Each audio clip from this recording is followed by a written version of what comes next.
જય માતાજી મિત્રો, આજે આપણે દાળ ચોખાને પલાળવાની કે પીસવાની માથાકૂટ વગર શાકભાજીથી ભરપૂર ઇન્સ્ટન્ટ ઉત્પમ બનાવીશું, જે એકદમ જાળીદાર બનશે અને અંદરથી એકદમ સોફ્ટ બનશે.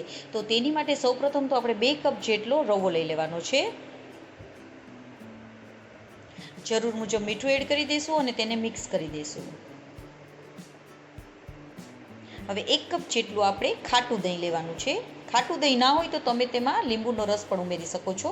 તેને પણ મિક્સ કરી દઈશું અને જરૂર મુજબ આપણે પાણી ઉમેરતા જઈશું અને આપણે એનું સ્મૂધ બેટર બનાવી લઈશું. હવે તેને આપણે 2 થી 3 મિનિટ આપણે એક જ ડાયરેક્શનમાં હલાવી લઈશું, જેથી કરીને આપણે બેટરમાં હવાના કણો ભરાશે અને આપણા ઉત્તપમ એકદમ સોફ્ટ બનશે.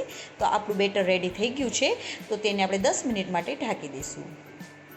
10 મિનિટ થઈ ગઈ છે, તો આપણું બેટર એકદમ સરસ રેડી થઈ ગયું છે. તો તેમાં આપણે ઝીણી સમારેલી ડુંગળી, ટમેટાં, થોડા કેપ્સિકમ અને ગાજરને એડ કરી દઈશું.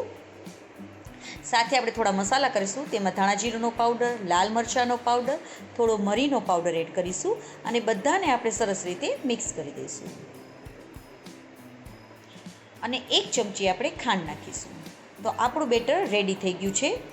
તો તેમાં આપણે 1/4 ભાગ જેટલો બેકિંગ સોડા એડ કરી દઈશું અને તેને આપણે એક્ટિવેટ કરી લઈશું.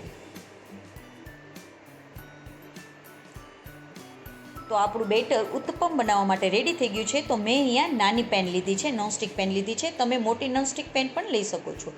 તો હવે તેમાં આપણે થોડું તેલને એડ કરી દઈશું, ગરમ થઈ જાય, અને 1 થી સવા જેટલું આપણે ચમચા જેટલું 1 થી સવા ચમચા જેટલું આપણે બેટરને પાથરી દઈશું અને તેને ઢાંકીને 2 થી 3 મિનિટ માટે આપણે તેને નીચેથી કૂક થવા દઈશું. તો ઉપરથી જો આવી રીતે કૂક થઈ જાય એટલે આપણે મીન્સ કે નીચેથી સરસ કૂક થઈ ગયો છે. તો તેને પલટાવીને 2 મિનિટ માટે હવે આપણે ઢાંકીને કૂક કરી લઈશું.